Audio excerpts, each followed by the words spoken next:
加油站，你今日加油未啊？加油！我哋今日睇路加福音嘅22章，請同工播出路加福音22章。路加福音第22章。除酵節又叫逾越節近啦，祭司長同文士揾緊辦法去殺死耶穌，但係佢哋冇咁做，因為佢哋怕群眾嘅反應。呢個時候，撒旦入咗嗰個稱為加略人猶大嘅心，佢係12個門徒中嘅其中一個。猶大去同祭司長仲有守殿嘅官商量，討論點樣將耶穌交俾佢哋。佢哋好歡喜，就約定俾錢佢。佢答應咗，就揾機會，要趁群眾唔喺周圍嘅時候，將耶穌交俾佢哋。除酵節嗰一日，即係應該要獻逾越節羔羊嘅時候到啦。耶穌打發彼得同約翰對佢哋咁講：去為我哋預備逾越節嘅晚餐，咁我哋就可以去食啦。佢哋問耶穌話：要我哋喺邊度預備呢？耶穌話：你哋入咗城，一定會有人攞住一瓶水迎面而嚟，你哋跟住佢，去佢入嘅嗰間屋度，對嗰家嘅主人話：老師問，我同門徒可以食逾越節嘅筵席嗰間客房喺邊度呢？佢一定會指示俾你睇一間設備齊全嘅大房，你哋就喺嗰度預備啦。佢哋出咗去，所遇見嘅事同耶穌所講嘅一樣，佢哋就預備咗逾越節嘅筵席。時候到啦，耶穌坐席，使徒亦都同佢一齊坐。耶穌就對佢哋話：我真係好想喺受苦之前同你哋食逾越節嘅晚餐。我話俾你哋知，我唔會再食噶啦，直到成就喺神嘅國為止。耶穌接個杯嚟，祝福咗就話：拎住，大家分嚟飲。我話俾你哋知，從今以後，我唔再飲呢個葡萄酒，直到神嘅國嚟到。又攞起餅嚟，祝福咗，就擘開，遞俾佢哋，就話：呢個係我嘅身體，為你哋犧牲嘅，你哋今後亦應該咁樣做嚟紀念我。飯後亦照樣攞起杯嚟，對佢哋話：呢個杯係用我嘅血所立嘅新約，係為你哋而流出嚟。睇下嗰個出賣我嘅人，佢嘅手同我一齊喺台上面。人子固然要照原定嘅計劃離開世界，但係出賣人子嘅人有禍啦。佢哋就互相問對方係邊一個會咁做。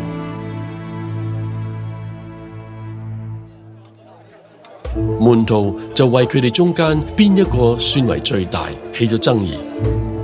耶穌話：外邦人有君王治理佢哋，嗰個統治者叫自己做恩主，但係你哋唔可以咁樣。你哋中間邊個最大，反而要做最細；做領袖，反而要好似僕人咁。係邊個大啲？係坐喺度食飯嘅，定係服侍人嗰個？唔係坐喺度食飯嗰個咩？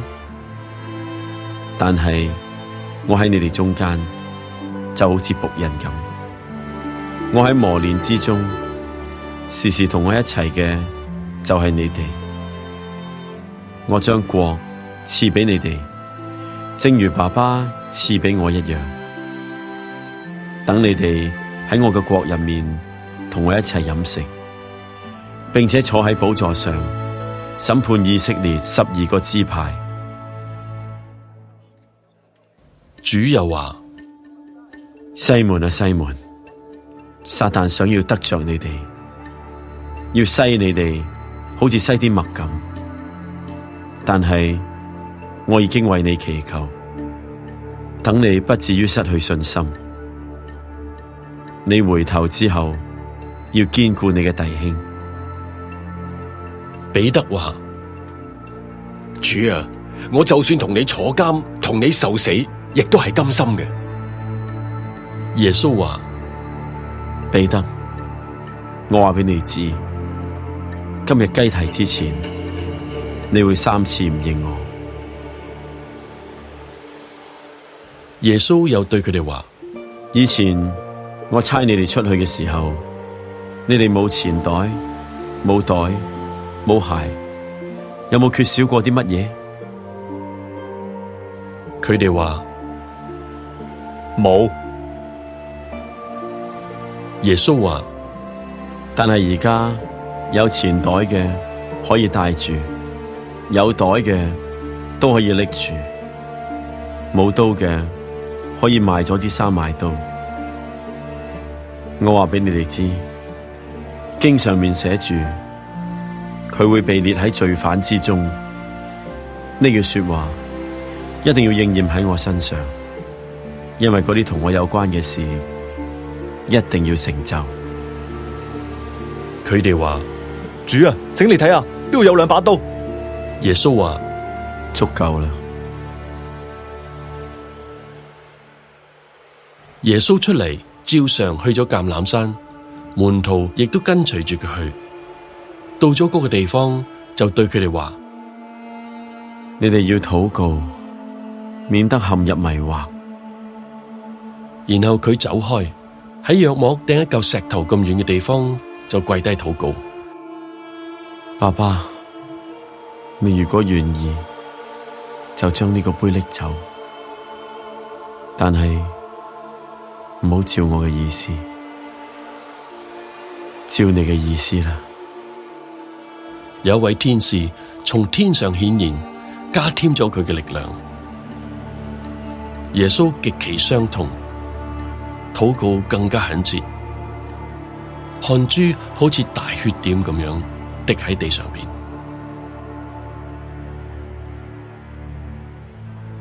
禱告完咗啦，就起身去到門徒嗰度，見到門徒因為憂愁而瞓着咗啦，就對佢哋話：你哋點解瞓覺呢？起身禱告啦，免得陷入迷惑。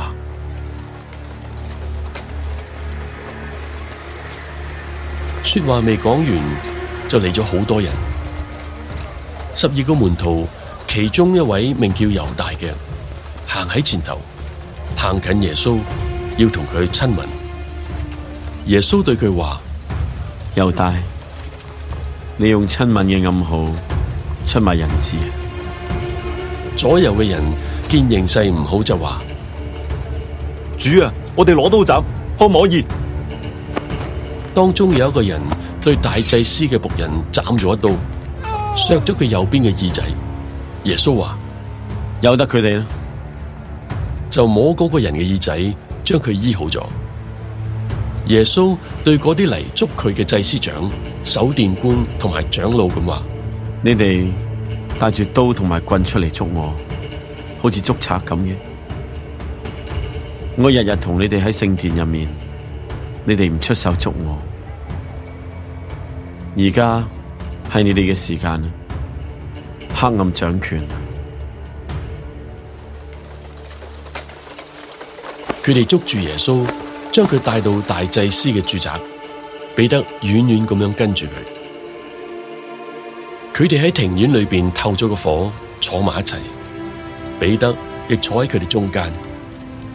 有一個婢女喺火光裏邊睇見彼得坐喺度，就定眼睇住佢咁話：呢個人向來都係同嗰個人一齊嘅。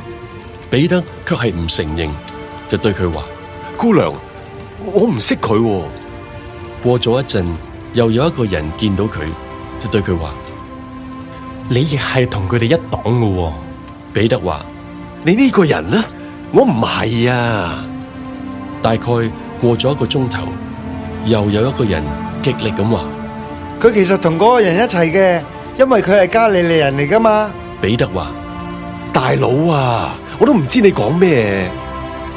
正當彼得講話嘅時候，雞就啼啦。主轉過身嚟嘅時候睇下彼得，彼得就諗起主對佢所講嘅說話。今日雞啼之前，你會3次唔認我。佢就走出去大喊一場。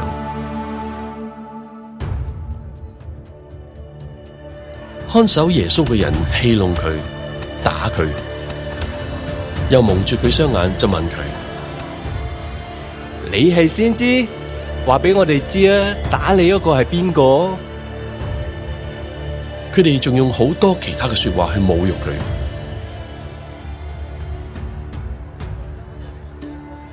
天一光，民間嘅眾長老、祭司長同文士都聚會，將耶穌帶到佢哋嘅公會。佢哋話：你如果係基督，你就講俾我哋聽。耶穌話：就算我講俾你哋聽，你哋都唔會信。我如果問你哋，你哋都唔會答。從今以後，人子要坐喺大能嘅神右邊。佢哋都話：咁樣，你係神嘅仔咩？耶穌話：你哋講得啱。佢哋話：我使乜再攞證據啊？嗱，我哋親自聽見啦。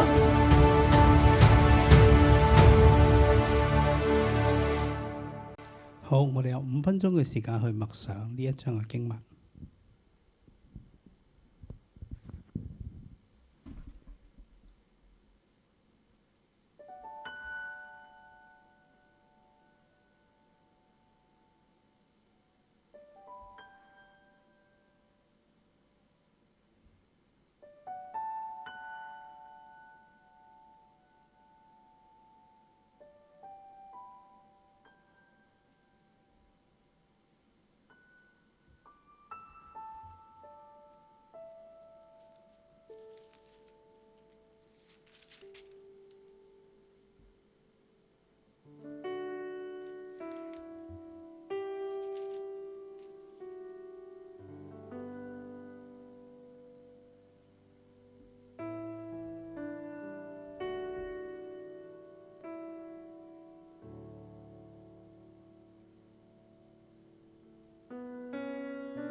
好，我哋翻到現場，路加福音嘅22章，咁你就講到耶穌即將去到耶路撒冷啦。呢22章前章就講佢點樣被捉拿啊，去到受審啊。下一章就會再去到彼拉多面前受審。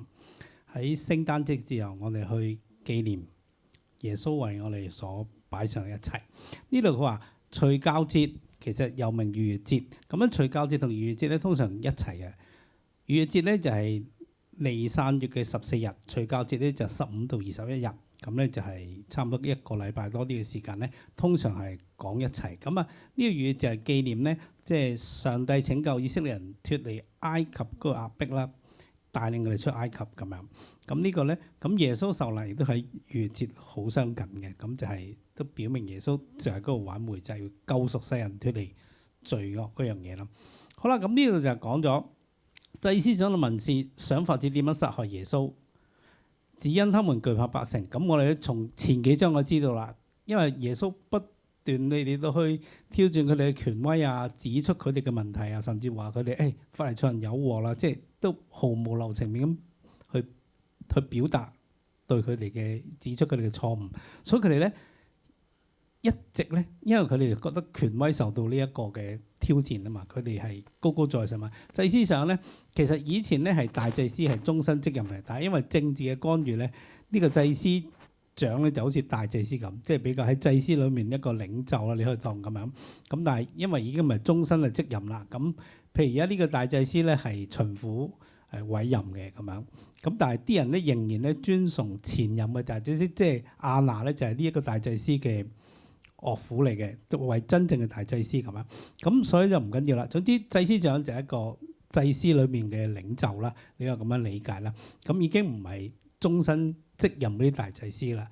咁佢哋咧就嚟捉拿嘅，咁佢哋卒之一路咧就諗有咩方法可以捉拿耶穌，但係因為耶穌都好受群眾歡迎啊嘛，所以前面其實都講咗好耐啦。好啦，咁呢個就機會嚟啦。咁呢個時候咧就第三節講咗一樣嘢，就話撒旦入曉那稱為加略人猶大嘅心。猶大係邊個？係12個門徒之一，係猶大，係啦。咁咧佢就入咗佢個心，意思即係咩咧？即係話咧呢個猶大咧，其實一路咧其實佢都有啲嘢唔順服啊、不信啊，或者係佢一路反覆啊，即係咁樣貪心啊，所以咧就好似咧。即係入咗個心意，即係俾仇敵開咗道門啊！即係我哋有破口，俾仇敵開咗道門咧，咁咧仇敵就可以透咁樣去掌控佢嘅心思意念啦。咁就令到佢咧願意成為呢個幫兇，成為呢一個嘅即係謀害耶穌一個嘅同工咁樣啦。咁所以咧祭司長就喺聖殿話好同佢哋商量點樣咧，將耶穌要交俾佢哋。咁我哋知道從後邊嘅。佢就我話嗱，我同邊個親嘴咧？邊個咧就係嗰個人啦。咁佢哋就係捉拿佢啦。咁然之後仲要話佢哋即係仲要話就約定俾幾多錢啊？30兩銀子係啦，即係30兩銀子咧就係大概一個嘅奴僕嘅身價，即係就賣咗俾佢，即係俾30兩銀子呢個猶大。咁咧佢就應允佢哋啦，就找機會咧要將耶穌交俾佢哋啦，係啦，咁所以你要發覺，即係呢一班人係籌謀咗好耐啦。如果預言家嚟，即係一路都想謀殺耶穌或者點樣去捉拿耶穌，係啦，佢一路都苦無機會，因為佢哋都驚百姓啊嘛。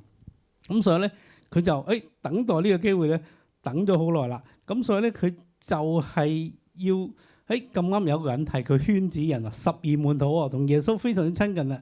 佢就會揀得好嘅時機咧，將佢哋咧。交俾耶穌，呢個咧就係嗰個背景啦。咁我哋知道從21、22節，我哋再睇嘅時候，21、22節係點啊？咁跟住咧，佢哋就耶穌咧，跟住耶穌就叫佢哋去預備呢啲逾越節嘅儀式啦、嘅筵席啦。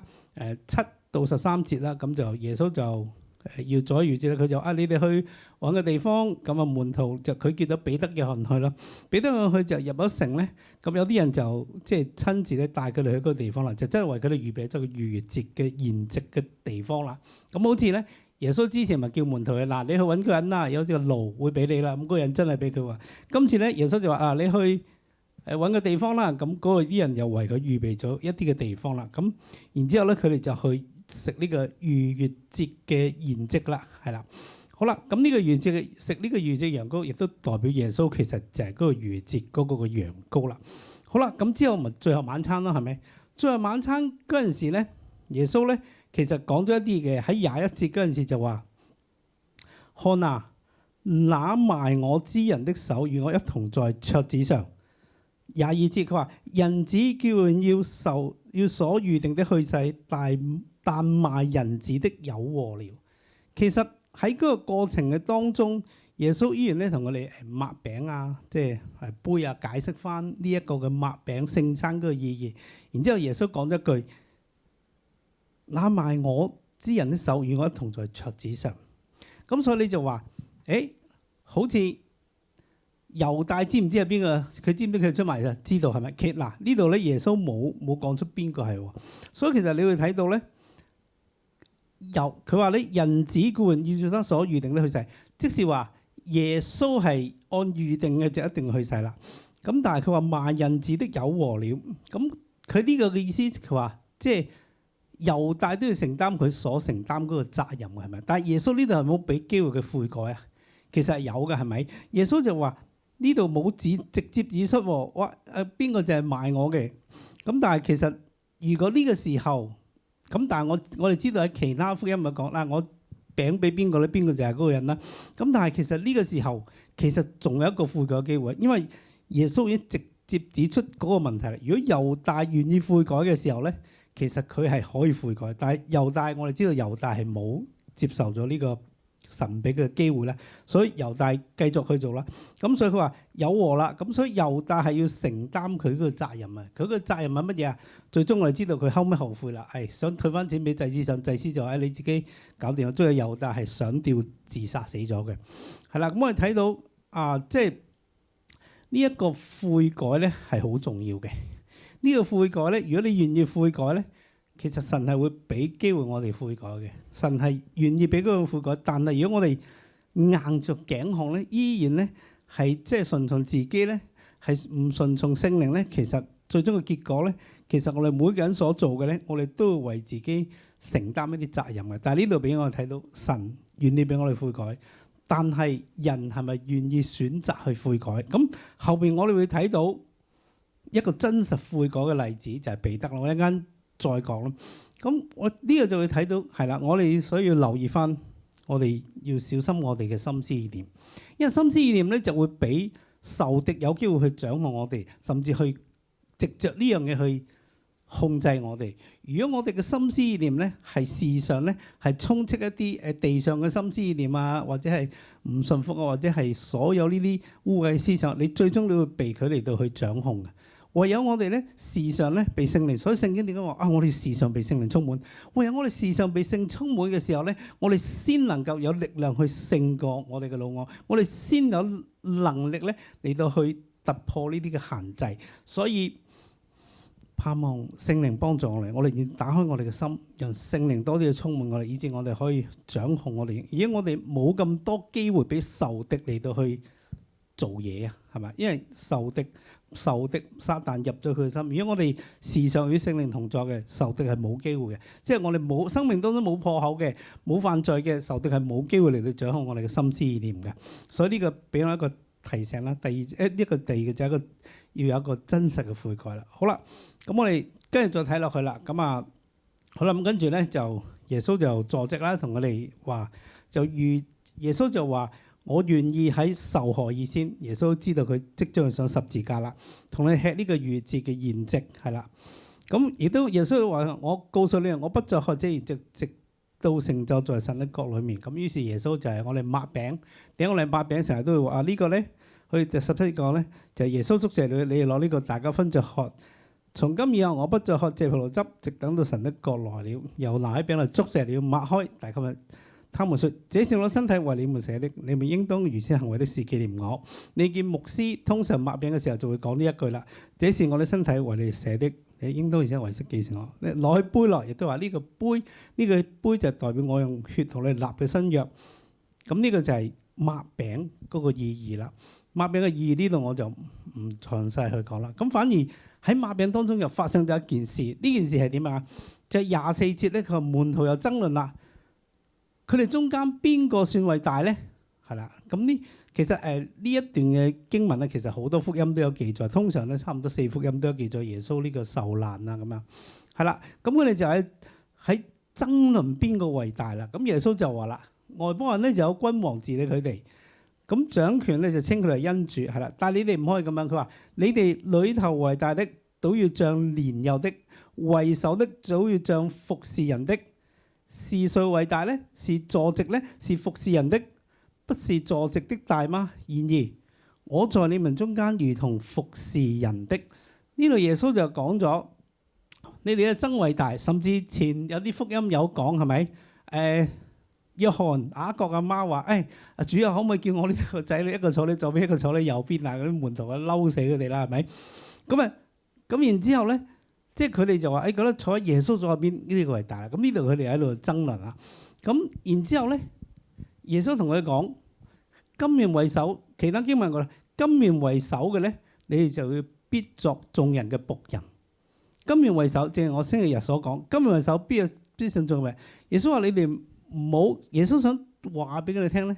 耶穌話呢個唔係坐席嘅大咩？邊個坐席？耶穌就係坐席嗰個啦，係咪？但係耶穌話。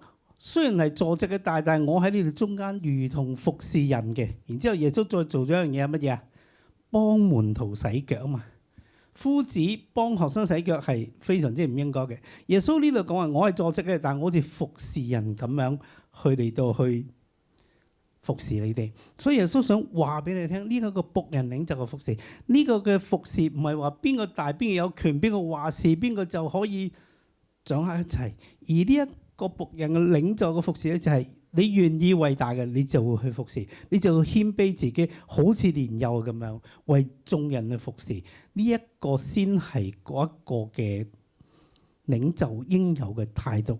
所以都俾我哋諗翻我哋即係作為一個基督徒，我哋侍奉嘅心態點樣咧？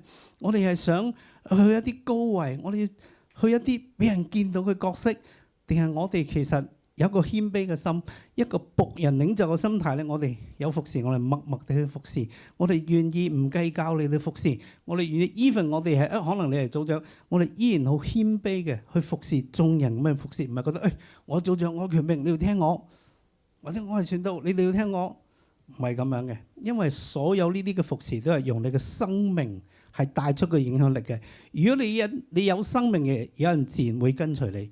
如果你係冇生命嘅，你點樣講到你係點樣？你係叫偉大，你係咩職位？冇用嘅，弟兄姊妹。如果你冇一個生命彰顯耶穌基督出嚟，人哋又唔會跟你嘅，人哋會唔會服你嘅？就算服你，都係覺得，因為你係老細咯。即係其實職場一樣嘅咋。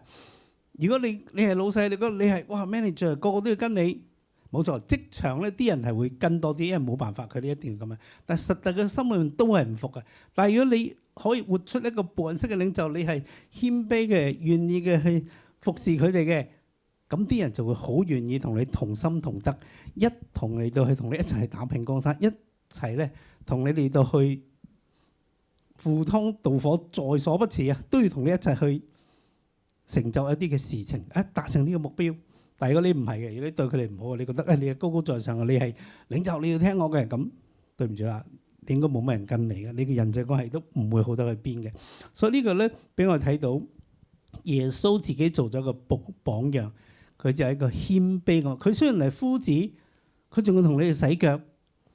佢咁謙卑，洗腳係僕人先會做嘅咋。即係以前佢哋啲人入屋企咧，即係主人屋企就安排啲僕人幫啲客人洗腳啊。呢個僕人先做，耶穌就用一個咁嘅心態嚟到去服侍呢啲嘅門徒，話翻俾佢哋聽。你哋唔好去爭論大啦，你哋要做大嘅，唔該你謙卑落嚟去服侍先啦。然之後呢個先係呢個就係大噶啦，係呢個同我哋嘅觀念係真係好唔同啊。同呢個就係天國文化同地上文化咧係好唔同啦。我哋就係一個謙卑嘅服侍，但係地上文化咧就係一個高高在上，我要統管一切嘅服侍。所以呢個都俾我哋一個嘅提醒，究竟我哋服侍嘅心態係乜嘢咧？係真係好似耶穌咁謙卑僕人式領袖服侍啊？定係我哋想服侍，因為我要有權，要有名譽，要有地位，要啲人聽我講。咁呢個係個兩種唔同嘅心態。好啦，咁跟住咧，再睇落去啦。好啦，咁然之後就31節就仲我嚟講彼得啦。好啦，佢話西門西門，撒但想要得着你們，好似篩麥子一樣篩你哋一樣咁樣。但係我已經為你哋祈求，叫你們不致失去信心。你回頭以後要堅固你的弟兄。耶穌亦都知道，當佢離開之後，咁當一個領袖離開之後，通常樹倒猢猻散咯。咁啲人會逼迫佢哋嘅，所以咧佢話撒但都好似篩麥子咁篩你哋一樣咁樣。但係耶穌為我哋祈求啦，叫我哋不致失去信心，係啦。咁呢個特別佢同彼得講，你回頭之後要堅固你弟兄，即是話耶穌知道彼得係會軟弱嘅，係咪？所以佢就講啦，咁彼得好勁啦，係咪？彼得話：主啊，我就算同你下監，同你死都係甘心嘅。但係彼得通常就係咁性情中人啦。彼得有咩講咩講，但係彼得亦都話，彼得亦都好犀利。佢話：你係基督，都係佢講嘅喎。所以彼得係一個好真性情嘅人。佢話：哇，主啊，佢風浪嘅時候，佢見到嗰隻彼得就走去耶穌嗰度，佢係唯一一個喺水面上行走嘅人，係咪？即係佢係好衝動，但係佢有啲嘢又講到，神要佢講嘢，所以佢話：主啊，我同你下監受死，我都係甘心嘅。即係彼得，佢唔覺得自己會出賣耶穌，佢唔覺得自己會承認，即係唔承認耶穌。其實都可能好多時都係我哋都係咁，係咪？我哋覺得冇事嘅，我信心咁堅固，我點會出賣耶穌？我點會唔跟隨耶穌啊？但係弟兄姊妹小心啦！好多時我哋要覺得自己好得嘅時候，好多時候我哋覺得好掂嘅時候，可能呢個就係我哋要警醒嘅時候。彼得勁啦，跟耶穌跟咗3年半，講出你就係基督，你就係神要差你嗰個彌賽亞，幾咁犀利係咪？但係最終點啊？彼得亦都喺當中嗱，彼得喺某個程度都係佢哋嘅領袖嚟嘅。好啦，但係耶穌就話啦：彼得，我告訴你，今日雞還沒有叫，你要3次不認我，係嘛？咁我哋咧跟住就係好啦，咁跟住再睇落去就我哋知道啦，係咪？咁跟住最後點？我先睇到彼得呢個先啦。咁跟住我哋睇到54到62節咁樣係啦。咁嗰日耶穌被捉啦，係咪？被捉之後咧，咁佢哋就去咁彼得就呢度好奇怪，其他係冇跟住嘅，何其啦，真係好驚走咗定係點樣啦？但係彼得係跟住一路跟住佢捉佢去大祭司間屋裏面咧，彼得係遠遠咁樣跟住嘅，係咪？咁咧，然之後咧佢就入咗個大祭司嘅院嘅喎。然之後咧就同啲人坐喺裏邊啦，咁然之後有3個人嚟問佢啦，第一個就話：你掃羅同佢哋一齊嘅噃。彼得話：女子，我唔認識你，我唔認得佢。跟住我跟住佢話：你都係佢哋一黨嘅喎。彼得話：你呢個人啦，我唔識啊，係啦。跟住過咗1個鐘，有一個人就話啦：哇，你係都係同佢一黨，因為你係加利利人。咁呢度個頭先嗰個讀嘅就好搞笑，大佬啊，我都唔知講乜，即係咁啊，係咪？哇，呢個幾好笑。咁咧，但係你要知道咧。啱呢個時候，當佢第3次講嘅時候，雞就叫啦，係啦。咁呢個時候好戲劇性，彼得主就轉身望過嚟望一望彼得，彼得就上去神同佢講嘅説話咧，佢就出去痛哭。呢一個嘅痛哭，亦都係彼得同猶大唔同嘅地方。當彼得去呢個痛哭嘅時候，佢知道佢嘅軟弱，佢承認佢有軟弱。佢承認佢之前幾咁犀利咯，講哇主啊，想點我都唔會離開你嘅。但係當佢真實係面對一個逼迫嘅環境嘅時候，佢軟弱啦，因為佢都驚被拉，所以佢就否認咗佢認識耶穌，而且係3次咁樣嘅否認。當主咁樣望佢，佢諗起主耶穌同佢講嘅説話，佢呢一個痛哭代表佢個悔改嘅眼淚。呢個痛哭亦都係令到佢之後可以再一次企翻起身，係成為主嘅使徒，成為大能嘅使徒，一個好關鍵嘅一步。呢一個痛哭就係視乎我哋肯唔肯願意謙卑落嚟喺神嘅面前，承認我哋嘅過錯，而且悔改，呢個先係最重要嘅。彼得同猶大不同嘅地方，猶大神俾機會佢冇去悔改，但係彼得神同佢講到你會3次不認我，但係我為你祈求，叫你嘅信心唔好軟弱。彼得知道自己錯之後，佢悔改，佢願意，所以佢悔改之後咧，佢第時咧就能夠可以再一次起嚟為耶穌去嚟到去成就呢個大事。我哋知道之後嘅彼得一講到被聖靈充滿之後，一講到3000人信主，係咪？彼得亦都係去哥尼流嗰度為呢啲外邦人第一個嚟到向外邦人傳福音嘅人。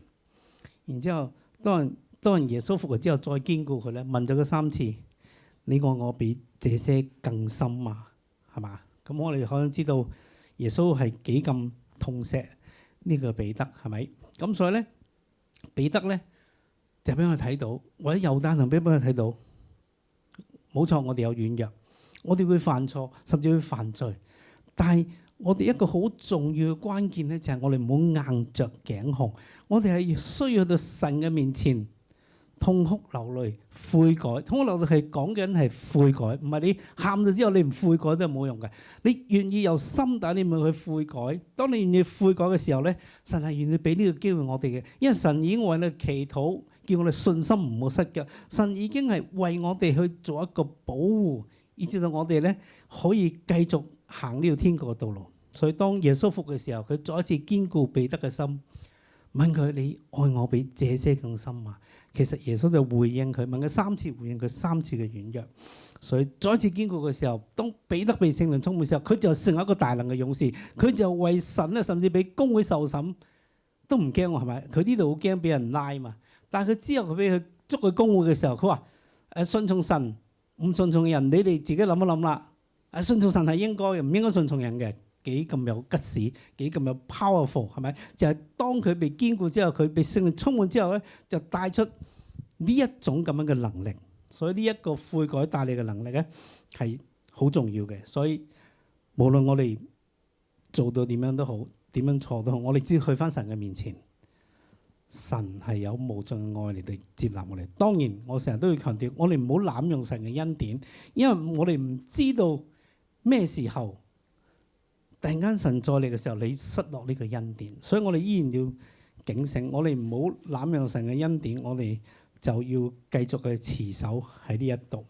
好啦，咁呢度就跟住就再講咗一段咧，就係好啦，咁啊去翻頭先39到46節啦，咁就係講一段咧，耶穌喺橄欖山上嘅禱告，係啦，咁啊講咗彼得會不認佢之後啦，咁耶穌就帶住啦，佢係帶住呢度冇講。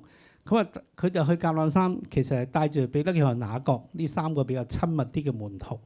咁咧就上咗去橄欖山去祈禱啦。咁其實佢食嘅地方都喺橄欖山附近啊。好啦，咁咧就對佢講啦：你哋要禱告，免得入了迷惑。咁於是咧就離開佢哋，行前少少去祈禱啦，跪下禱告。講係咩嘅咧？佢話：父啊，你若願意，就把這杯撤去。然而不要成就我的意思，只要成就你的意思。咁呢度講到有位天使嚟安慰佢啊，加添佢嘅力量啊。咁呢個形容耶穌點啊？係極其傷痛，禱告更加懇切，汗珠如大血點滴在地上。係啦，禱告起來佢就去翻門徒嗰度啦，見佢哋憂愁都瞓着咗啦，就對佢哋講：你們為什麼睡覺呢？起來禱告，免得入了迷惑。咁我哋知道。耶穌其實前一章已經同佢講啦，你哋要禱告，免得入了迷惑，因為呢個末世嘅時候有好多假基督、假先知要嚟迷惑世人，甚至信徒都會被佢攞咗去。但係呢度耶穌講緊，你哋要禱告，前面講咗啦，撒旦咧前一章前一段話，撒旦會好似篩你哋要篩麥子一樣嘅，所以呢一個禱告免得入了迷惑，呢個警醒咧就好重要啦。所以喺呢個咁 critical 嘅時刻，喺呢個咁重要嘅時刻，耶穌帶住最親密嘅3個門徒同佢一齊禱告。咁我哋從其他福音我哋知道咧，耶穌唔係禱過一次嘛，耶穌3次都咁樣問佢哋，佢哋都瞓着咗。但係呢度講得好好啊，呢度話因為佢哋憂愁就睡着了，即係佢哋唔係話唔禱告，呢度好似為佢哋平反。但係耶穌就話：你哋點解要瞓呢？你哋要禱告，免得入了迷惑。強調咗好多次啊，即係其他福音咪講咗3次啊。你哋要禱告，免得入了迷惑，要警醒禱告啊，因為呢個迷惑好大啊。咁當然耶穌我哋知道點解佢咁傷痛，點解佢咁難過。佢知道佢即將上十字架，因為佢上十字架，佢係人生第一次喺佢生命裏第一次從天父離開嘛，因為所有世人嘅罪都歸喺佢身上嘅時候，佢有一段嘅時間要同天父完全隔離嘅時候，佢裏面嗰種嘅掙扎、嗰種嘅痛，就喺呢度顯現出嚟，以至到天使要嚟加添佢嘅力量。而耶穌呢汗咧，好似血咧滴喺地上，哇！你諗幾咁嘅，你可以知耶穌嗰刻係幾咁嘅艱難、孤單，連佢最親密嘅3個嘅弟子都唔明白，一齊就喺度瞓覺，所以佢先會咁大嘅痛苦喺呢一度。但係我哋知道耶穌知道上十字架痛唔痛苦啊？痛苦，佢知道痛苦。呢個痛苦都唔係肉身呢啲俾人鞭啊、辱罵呢啲嘅痛苦，呢個痛苦就係佢同天父永遠隔離呢一個痛苦。而嗰刻嘅耶穌係何其嘅孤單，佢想有人明白冇，佢想有人嚟到去傾訴都冇，因為啲人瞓晒覺，甚至跟咗佢3年嘅門徒都唔知。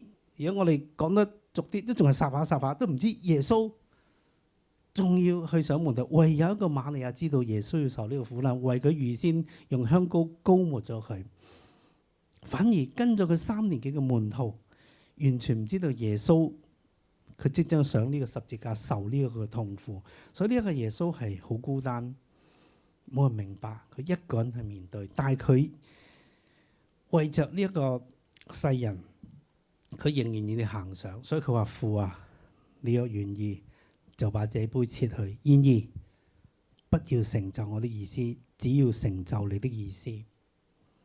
我今日都喺度諗嘅時候，其實我哋每一個都不配，我哋每一個都係罪人，我哋咁難，但耶穌佢都願意犧牲佢嘅生命，佢願意順服天父嘅旨意，佢願意知道呢個係苦杯，但係佢依然仍然去迎頭趕上。所以我哋睇到神對我哋嘅愛係何等嘅長闊高深。縱然知道面對痛苦，面對好多嘅羞辱，面對好多嘅辱罵，面對身體上嘅凌辱，甚至要掛喺十字架上幾個鐘頭，呢啲嘅痛苦，更加重要就係同天父永遠隔離呢一種嘅創世以來未有過嘅事情。耶穌為咗你我都願意擺上，不要成就我意思，只要成就父你嘅意思。呢個俾我哋睇到神嘅愛係何等嘅深，而我哋點樣去回應神嘅愛呢？我哋依然都係渾渾噩噩，好似呢啲門徒咁繼續瞓覺，定係我哋能唔能夠同主一齊呢？我哋有冇同主一齊站立呢？我哋有冇一齊去體會佢嘅痛苦，明白佢嘅難處呢？呢個俾我一個反省。喺聖誕節嘅時候，當眾人都歡樂嘅時候，慶祝哇，好似耶穌降世普世歡騰咁樣。但係喺呢個慶祝之前，我哋有冇思想耶穌對我哋嘅愛？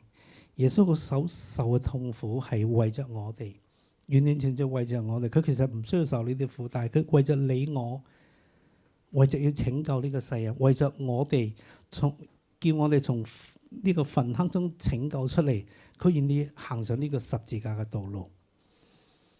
當我哋去思想嘅時候，我哋存在一個咩嘅心態呢？係咪一個感恩嘅心？係咪一個願意回應神嗰個心呢？定係我哋都依然係為自己去打拼？我哋依然呢？好啊，聖誕節好啦，開心啦，去玩啊，慶祝啦，有假期放啦。聖誕節我哋更加要思想主對我哋嘅愛，我更加思想我哋嘅生命點樣去回應主對我哋嘅愛。我哋係不配，我哋亦都唔值得神用咁重嘅代價去拯救。但係神就願意咁樣去做嘅時候，我哋是否願意都回應主對我哋嘅愛呢？是否願意喺呢一個聖誕節我哋去將神嘅愛同人哋分享呢？去傳福音呢？去將神嘅愛呢介紹俾我哋身邊嘅人呢？呢一個都係喺聖誕節我哋再次思想耶穌嘅愛嘅時候，我哋去點樣去回應？第二，我都想強調一點係，耶穌嗰刻係好孤單嘅，冇人明白嘅。可能喺我哋嘅生活當中，你會覺得冇人明白我，冇人理解我，冇人會知道我痛苦，冇人會嚟到關心我。如果係咁嘅時候，你更加要去到耶穌嗰度，因為耶穌好明白你嘅處境。耶穌完全冇人去明白關心，冇人知道佢即將去做乜嘢。但係耶穌然而靠着天父，佢話順服天父。所以呢個俾我睇到，如果你覺得佢孤單嘅，去到耶穌嗰度咧，耶穌有首詩歌話耶穌明白你嘅痛苦啊嘛。就算冇人明白，但係耶穌明白。你去翻耶穌嗰度，佢就會明白你嗰個痛苦、你嘅難處，佢會幫助你。所以唔好嚟到去，即係我哋得罪神嘅，我哋要去翻耶穌。我哋孤單，我哋艱難，我哋更加去到耶穌嘅面前。另外，我哋要學習耶穌嘅順服，呢個完全嘅順服。明知前面係死亡，明知前面好多痛苦，明知前面好多不利嘅事情，佢都依然要成就呢個救恩嘅時候，佢依然毅然咁樣去擺上。耶穌順服天父嘅榜樣，我哋都盼望我哋都能夠順服主，以至到咧可以嚟到去經歷耶穌嘅愛。好啦，咁跟住就再講47到乜就講緊耶穌被捕啦。咁跟住啦，猶大就嚟啦，係同佢親嘴啦。呢個講咗暗號啦。咁佢哋咧就話咁跟住有個人咧就攞刀冚咗呢個大祭司嗰啲兵嘅一個耳朵啦。咁耶穌就話由佢啦，仲要摸佢耳朵。即係你要睇到我哋嘅神係一個點樣嘅神，係咪？俾機會猶大悔改，佢冇做到。話俾彼得聽，你要3次不認我，但我為你祈禱咯。你要起來堅固翻眾門徒。呢度有個3唔識7嘅人，甚至係捉拿佢嘅人，佢醫好佢隻耳仔，係嘛？你會睇到我哋嘅神，佢知道自己要行咗十字架係咁痛苦，佢都毅然擺上。你從呢啲咁細緻裏面，你會睇到我哋嘅神係何等愛我哋，何等嘅憐憫，何等嘅愛喺我哋嘅當中。所以真係弟兄姊妹又真係叫我哋時常去思想神嘅愛恩典嘅時候咧，我哋就唔會再睇我哋自己，覺得自己好慘啊，好痛苦啊，哇冇人明白啊，我樣樣都人際關係差，我各方面都唔好啊咁樣。當我哋睇耶穌嘅時候，佢都係經歷緊我哋啲嘢，我哋去翻佢嘅面前，佢就會幫助我哋，佢就會與我哋同在，俾我哋力量去勝過。所以唔好只係睇我哋自己，你永遠睇我哋自己，只係睇到自己嘅問題，睇到自己嘅不足，睇到人哋嘅問題，睇到人哋不足，睇到呢個社會嘅錯，人哋嘅錯。最多你勁啲睇到自己嘅錯，但係我哋仰望耶穌嘅時候，我哋呢一切咧，耶穌都會為我哋擔當嘅，係啦。咁跟住咧，耶穌醫好咗佢之後咯，咁跟住佢哋捉咗佢啦。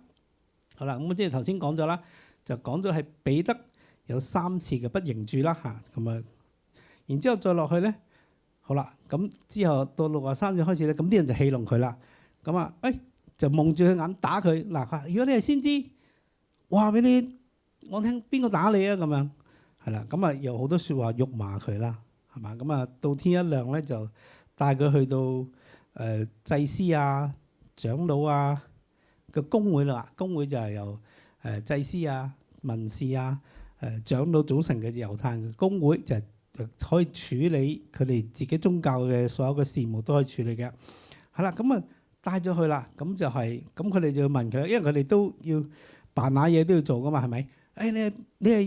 你如果係基督，你話俾我聽啦。咁耶穌就話咧，我講你哋都唔信噶啦。咁咧，但係耶穌就話咧，從今以後人只要坐喺神嘅右邊啦。因為點解咧？因為當耶穌十字架上受死、埋葬、復活之後，佢升天嘅就係坐喺主嘅右邊，即係我哋父嘅右邊，係啦。咁啊，啲人就話啦，你係神嘅兒子。佢話你所說的是。咁啲人就話啦，何必再用見證咧？佢自己講咗啦，佢係神嘅兒子啦。因為佢哋嘅宗教裏面咧，只有真係神，即係耶和華咁先係神啊嘛。你唔可以妄稱神嘅名噶嘛。咁我即係自稱神嘅兒子，即係僭越啦。咁呢個都係佢哋一路針對佢嘅一樣嘢嚟嘅。咁啊，知道呢度唔單止啦，呢度就咁跟住佢哋就會告啦。咁啊，戲弄啊、辱罵啊、吐唾沫啊、冚佢啊，佢其他福音喺公會受審已經係咁啦喎。佢話你辱罵大祭司，話冚佢一巴，吐口水喺身上啊。即係你見咧，其實一個高高在上、喺天上享受榮華嘅一個神，點解佢要甘願降卑嚟到世間去承受呢啲嘅苦楚咧？俾人打，俾人戲弄，俾人嚟到去辱罵、吐口水，係咪啊？唔需要嘛？基於乜嘢啊？就真係基於愛咯，基於神對我哋嘅愛，所以承受呢啲嘅苦楚。佢話我哋承擔呢一切嘅痛苦，一切嘅苦楚，以致我哋可以成為神嘅兒子，以致我哋嘅罪咧孭晒喺佢身上，佢成為嗰個逾越節嘅羊羔，將所有嘅罪責都孭喺佢嘅身上，以致我哋可以從神有個和好。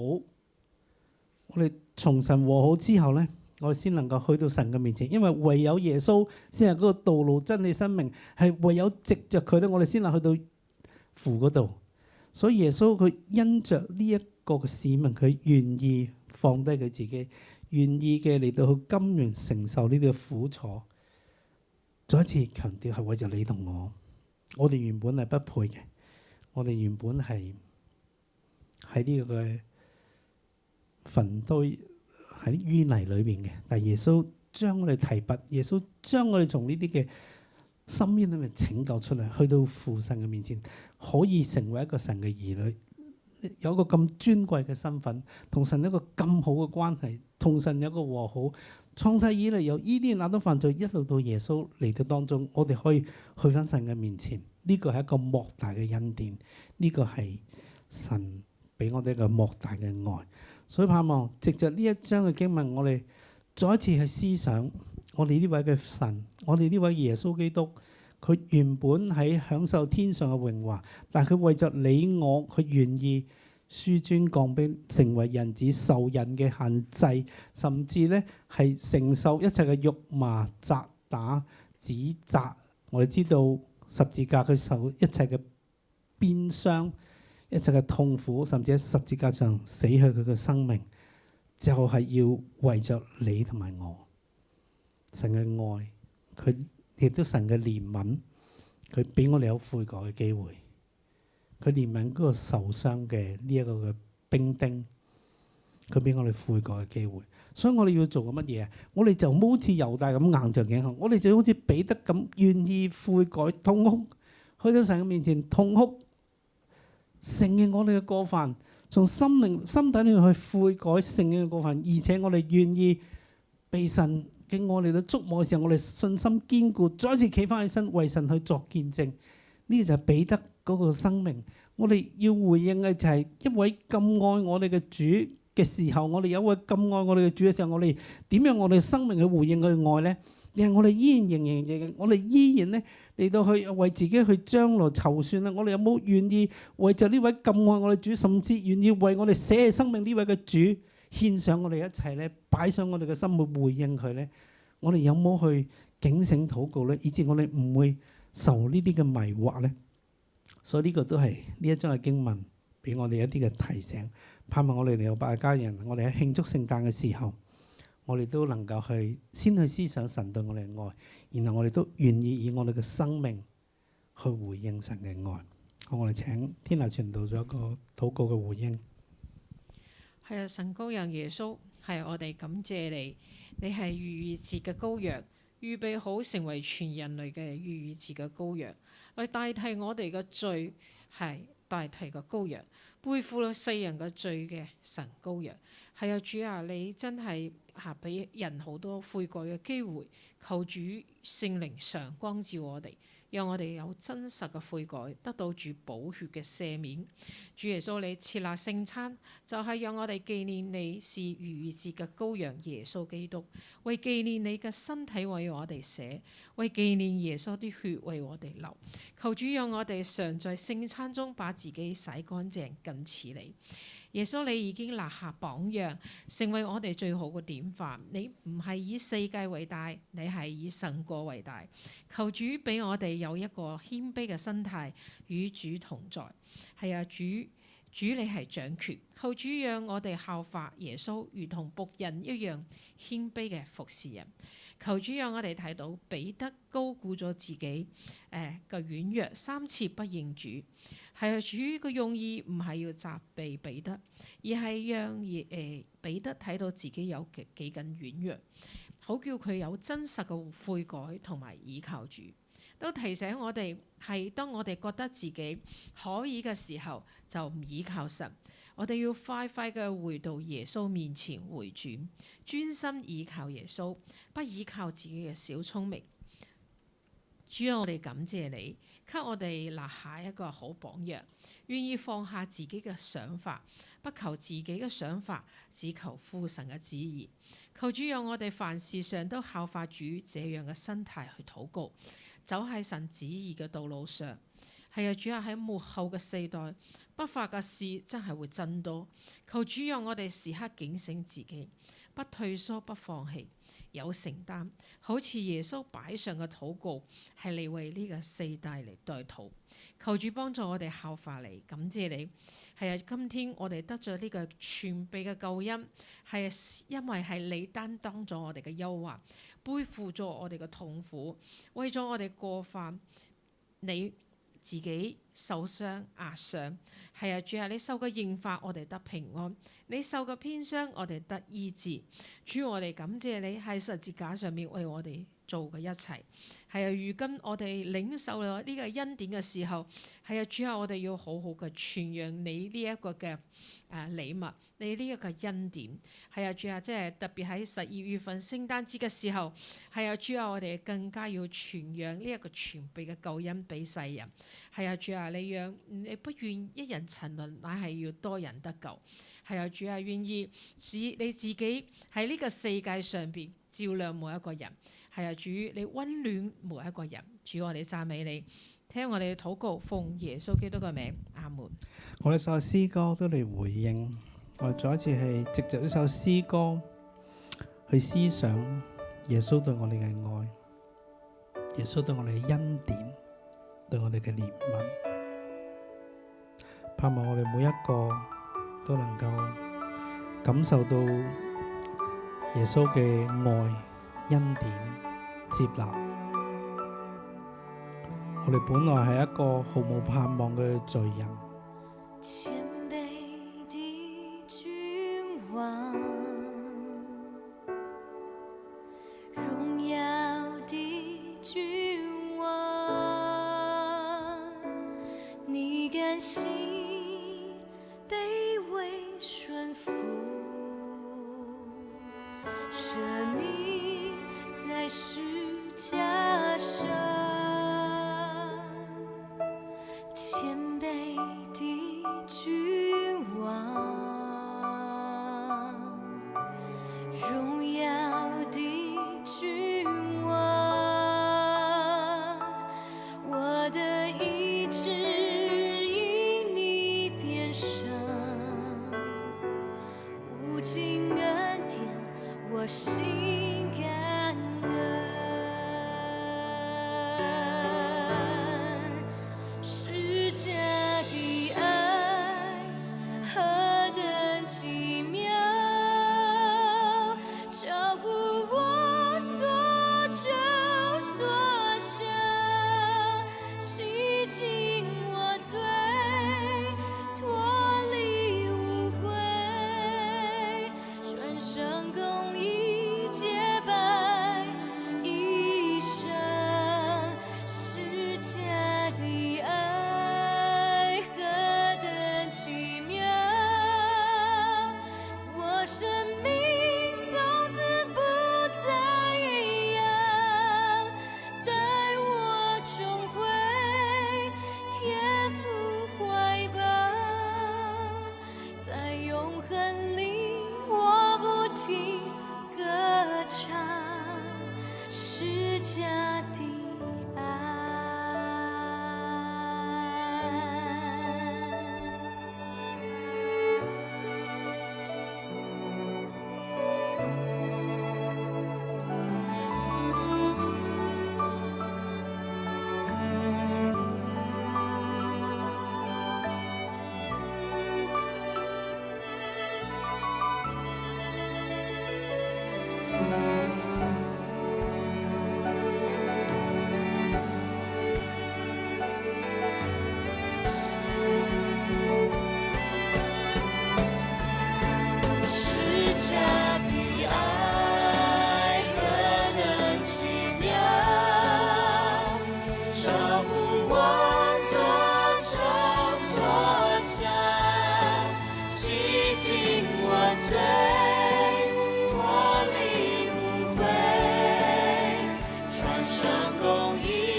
上公义洁白衣裳，十架的爱何等奇妙，我生命从此不再一样，带我重回天父怀抱，在永恒里我不停歌唱。带我重回天父怀抱，在永恒里我不停歌唱，是家的爱。耶穌多謝你，再一次嚟到你嘅面前，向你發出衷心嘅感恩同埋讚美。耶穌多謝你拯救我哋，喺我哋仲作罪人嘅時候，你就已經拯救咗我哋。耶穌啊，真係幫助我哋咧，讓我哋每一個咧都認清自己嘅本相。真實嗰個情況係知道，如果冇咗你嘅時候，我哋乜嘢都唔係；如果唔係你嘅拯救嘅時候，我哋仲喺呢個罪惡中打轉，我哋仲喺淤泥飯坑裏面打轉。所以主啊，真係幫助我哋，讓我哋認清，知道我哋得救係完全因着你，係因着你嘅愛、你嘅憐憫、你嘅恩典，你願意喺十字架上嘅犧牲去拯救我哋每一個，以致我哋今日得以站在一個恩典嘅位置，得以成為你自己嘅兒女。呢個何等大嘅恩典，何等大嘅福氣！所以主啊，祝福你和白每一個家人，主啊，幫助我哋唔單止去領受呢個福氣，更加你要將呢個福氣咧向人哋傳揚，更加你要讓我哋生命去回應你嘅愛。所以主啊，祝福喺我哋裏面，要我哋願意為着你擺上一切，係為咗咧獻上我哋嘅生命、金錢、時間，所有一切咧都要獻俾耶穌，為耶穌而活，不再為我哋而活。主啊，祝福喺我哋裏面，讓我哋喺呢一個普世歡騰嘅時候，係紀念你嘅恩典出世嘅時候咧，我哋咧係願意委身喺呢個國度嘅當中，將你嘅愛咧係帶去人嘅裏面，去傳揚你嘅愛，見證你嘅愛，讓我哋生命活出一個謙卑順服嘅生命，讓我哋生命活出一個咧僕人領袖嘅生命，以服侍去帶出生命嘅影響力。主啊，祝福喺我裏面，多謝你聽我哋禱告，奉耶穌基督嘅名字，阿門。